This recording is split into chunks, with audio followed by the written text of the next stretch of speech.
one thing for certain, two things for sure. I promise you, I promise you, I promise you, I promise you, I promise you. You will feel foolish and empty if you try to convince a monkey that honey is sweeter than a banana. Now think about it. The monkey has an acquired taste. It has an acquired taste. The monkey has an acquired taste. Convincing a monkey that honey is sweeter than a banana, you might lose your life doing that. So be careful. I just thought that was funny though. But anyhow, God's promise, God's protection. God's promise and God's protection. Man, I done found the sweet spot. I done found the sweet spot in my life. I found the sweet spot in my life where it's like, I know I need the protection. I know for a fact I need the protection. And that's why I'm speaking out, like, because we all need the protection. We need the protection from all evil activity that's going on in today's world.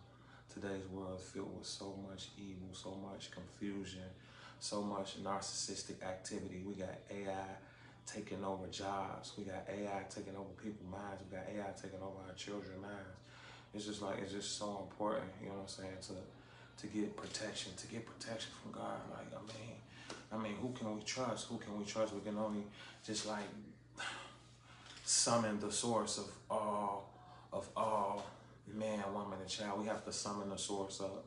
We have to summon the higher powers, like protect us, protect us, protect us, protect us. We got ever changing laws. The laws change. Laws change every day, every year, every month.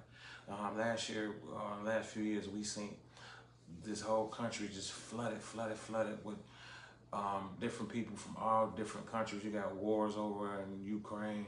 We got wars over on the border. Just so many people infiltrating our worlds. And then we got man, woman, and child in war with each other. You know what I'm saying? A woman in war with the man in war with the woman, children in war with their parents. There's just so much going on though. Like, so it's like, dang, like who do you trust? Because everybody, man, is steady swaying back and forth. And it was a survey. I don't know if it's true or false though, but it's the survey that I heard about. It was like that. It's like more people who do not believe in God in today's society. So today's society allegedly, the younger people and some of the older people. I know a lot of older people too that they don't believe in God either. They don't believe like it's like another source to our being. But you got to think about it though. Like if you really think about it, like you are chosen. You was chosen to be here from the time you came from like a sperm or whatever. It was millions of sperm trying to get to the other eggs or whatever, and you made it through.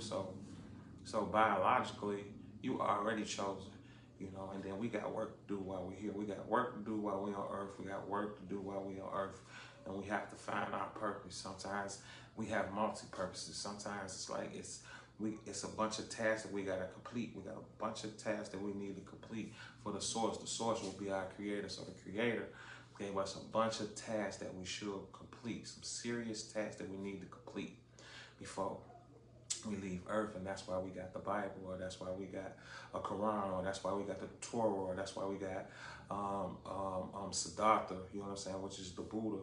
That's why we got so many different spiritual guides. And then you got God within you yourself, because you know, as you being a melanated man or woman, you being a melanated man or woman, you already got the source of the creator in you already. You just gotta tap into it. I promise you gotta tap into it though. Like, so more than ever, you know what I'm saying? This is the perfect time to tap into it. If we got the AI taking over the world, taking over your job, taking over just all the things that regular people like me and you was able to do, and you gotta think about it. And that must mean like we come into some different times right now. I remember my uncle Melvin, God bless his soul, rest in peace to him.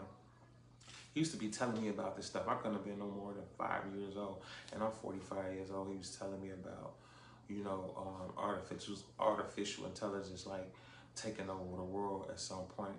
And you know, we here right now. We here, so more than ever, I just believe we should be praised up, and prayed up, praised up and prayed up, praised up and prayed up more than ever. This is the right time to seek out something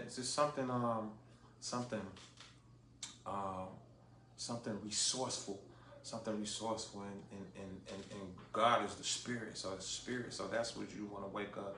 You want to thank like all the elements. We got the water, we got the air, we got we got the feeling, the touch, we got the feeling, the smell. It's just like so many resources that we got that we can associate to like a supreme being, and the supreme being is within yourself. But it's just like when you reach out. And when you expand your mind, you expand your boundaries, you expand your thinking process, you'll be more grateful and more thankful for the gifts that you provided with every day.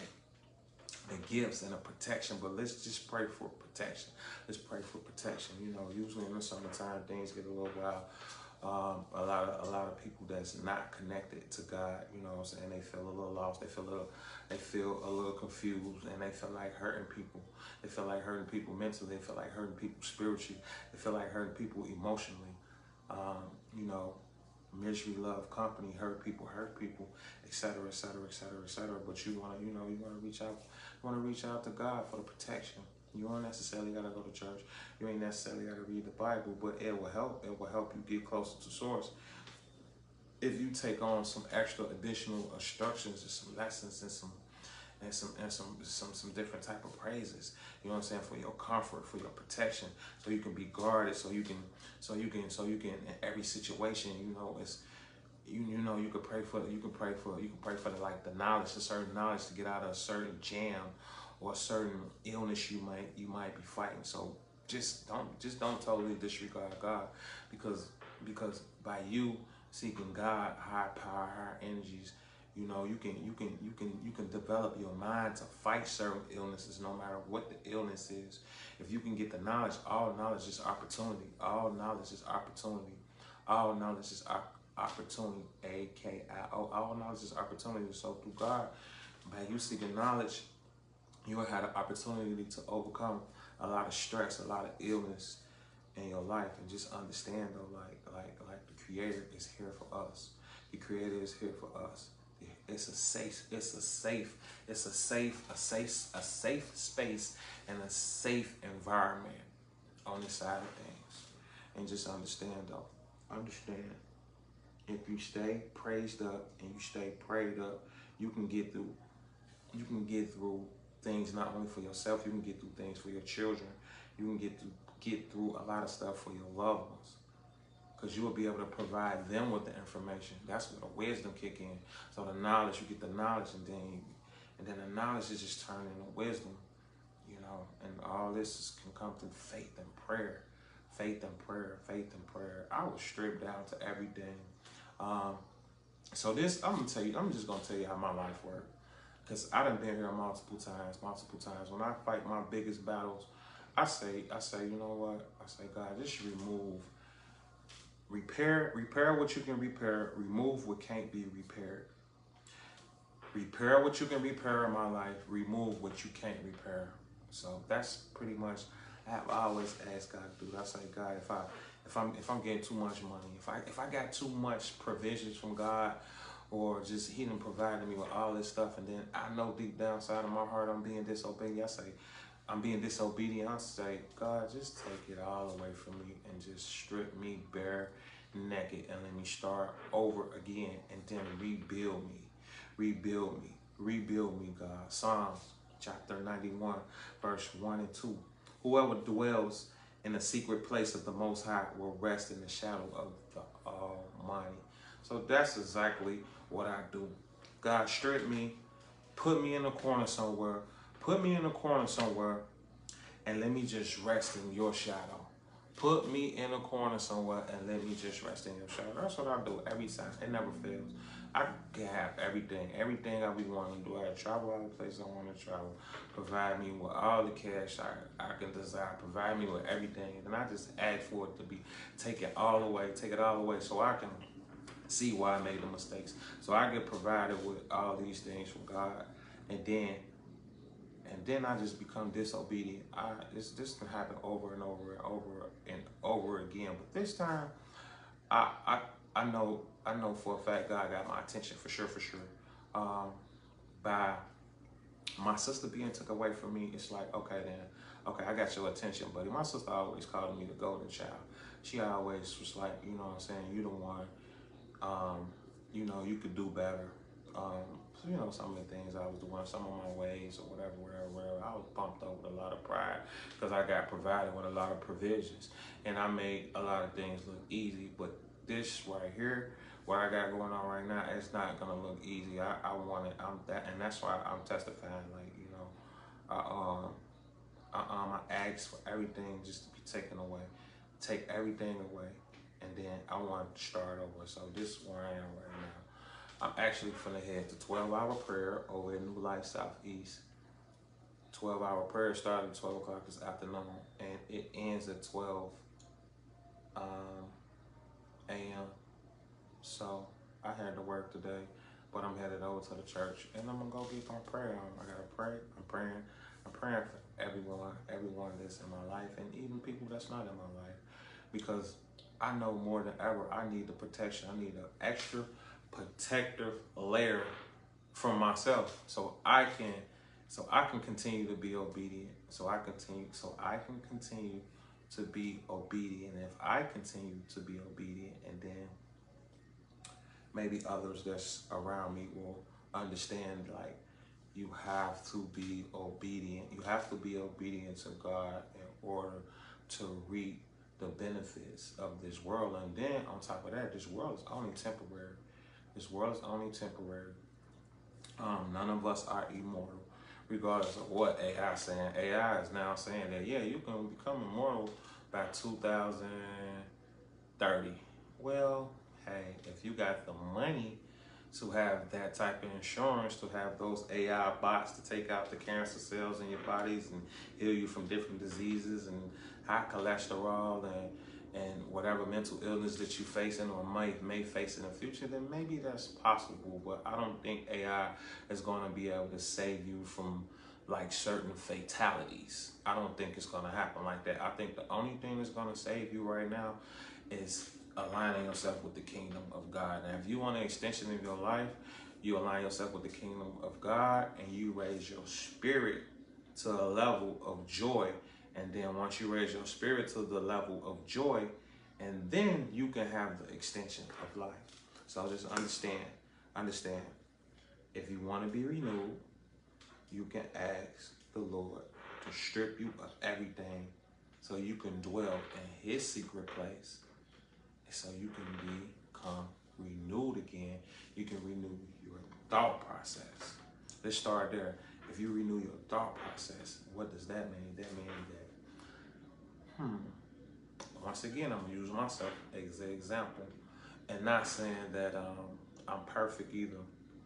I practice patience on a regular. I'm like one of those persons that know that it's an alternative for all negativity that's going on about me. Knowing it's an alternative, it allows me to be calm, to think about it,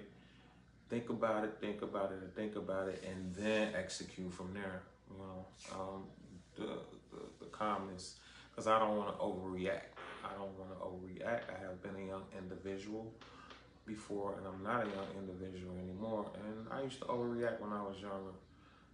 Not too much, but I just always felt like the tests that have been thrown at me, that I can do better. And I'm constantly being tested every day.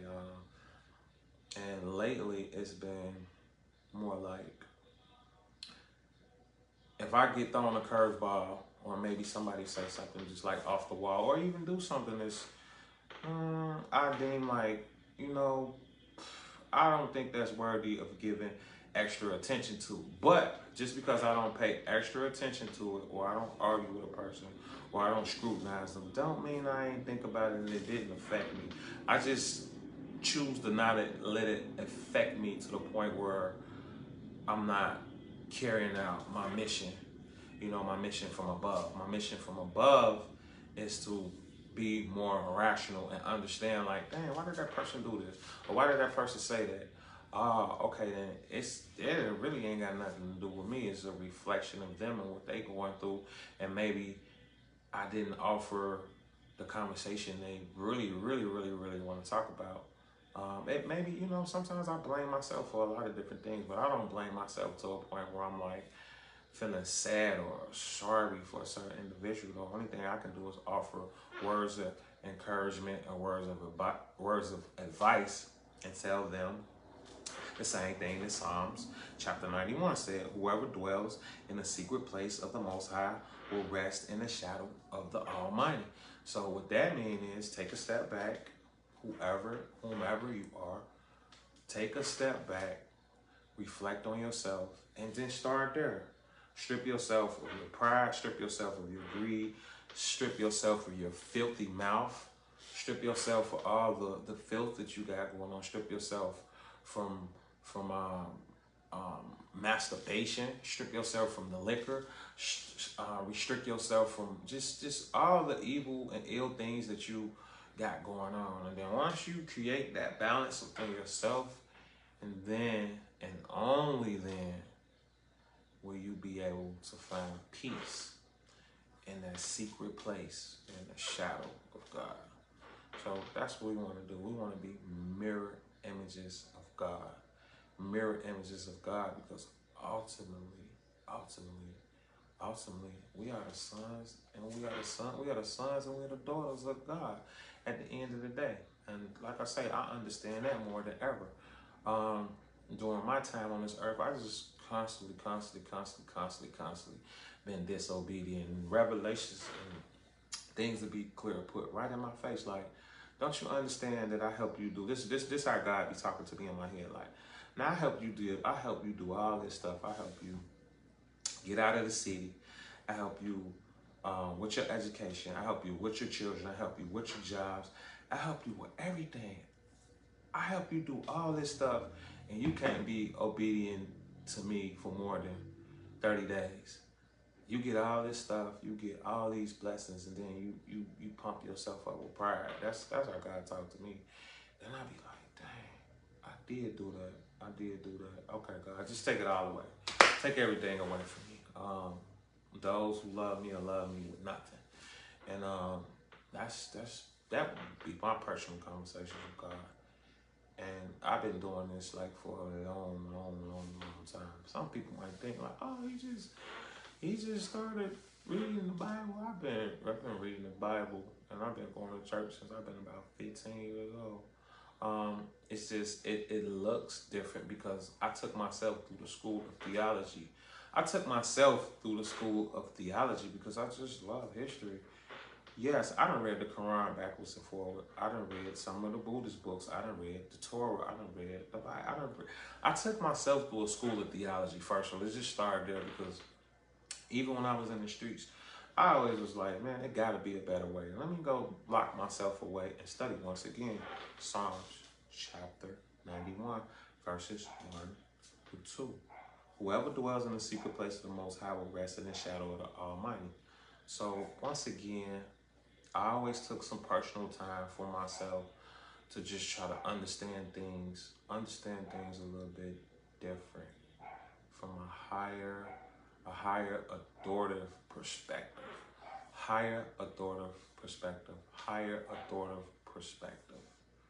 Because I always knew inside of my heart that it was something else going on in the universe besides what I see or what I seen in the streets of Chicago. I always wanted to expand my territory. I did that. I always wanted to expand my mental capabilities. I did that. I did that through education. I did it through just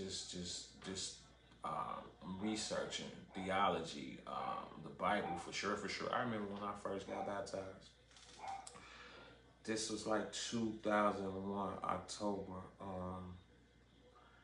and I could have been tripping, but I know what I felt. I swear, I used to read the Bible. I used to feel like I could actually walk on water. So feelings like that you never forget. You know what I'm saying? No matter how disobedient I've been to God over the years. And that's what I want to tell you though. Like, you can be disobedient. You can be mad at God. You got the right to be mad at God and all that type of stuff. And God's still gonna take you in once you get finished being angry about, you know what I'm saying, loss of family members, loss of just a job, everything. Everything that you lose, he will give it to you again. You just got to be patient enough and seek out the information. Seek out the information to get it again. You know what I'm saying? The things that you can't get everything. You're not gonna be able to get everything back, but you will be able to find some peace with some of the things you lost. And that's what I had to come to grips with too. That's been my challenge actually. Like I know I can't get back everything, but I could come to peace with some of the things I lost. Some of the things I lost, like losing my sister, I could come to peace with that. I was able to come to peace with losing my sister. I never thought I would be able to do that. I thought I'd just be like sad every day. And for a while, I was. I'm like, damn, I don't understand this. But I'm like, oh, okay then. I will be offered peace. I will be offered peace. And this is a way for me to find my sister. Because I mean, to be honest, I was like actively looking for her though. Like, wait, nah, hold on, where you at? I probably can find you. I really thought that I can physically find her, but I can't physically find her. I can spiritually find my sister by me praying, being obedient, and staying focused on what the end goal is. And the end goal is having eternal life. And through me, she can live on, but I have to represent properly. And that's how I'm going to be able to continue to reach and find my sister. Because I got to keep praying and I got to keep studying. Other people can do it too. Like my nieces, they can do it, but they have to get here first. So when they get here, when they reach out to a higher, like supreme type knowledge, type spiritual, like you gotta go deep. So this is the thing, like whenever they ready, they will reach out. They'll reach out to God. And it's gonna work, and everything gonna work out properly for them. Not saying that things not work out properly. Not saying things are not working out properly for them now, because I don't know, because I haven't spoken to them, so I don't know what's going on. And I guess in due time, they will find God. They might not necessarily want to politic with their family right now, with their uncles, with their grandma, with their cousins, and none of that type of stuff. And that's understandable. Like, we have the right to be mad at God. You can be mad at God. They could feel disappointed, like they've been let down, all that type of stuff. But here's the deal. When you turn that corner, God gonna be waiting on you. God gonna be waiting on you and gonna welcome you and gonna embrace you with open arms. And that's the way it works. That's the way it works with God. God is a shield for us and protection. So we're gonna continue to seek God in every situation. Say, seek God in every situation. And that's my short message for today. I'm about to get ready to go to church and praise with my faith-based community. You all are invited to New Life Southeast on 76th and Greenwood. Church ends at 12 o'clock tonight. And it's been going on since 12 p.m. Nevertheless, enjoy the rest of your day. I love you. Stay prayed up, stay praised up, and I'll talk to y'all another time. For sure. Prayed up and praised up, prayed up, praised up, prayed up and praised up, prayed up and praised up.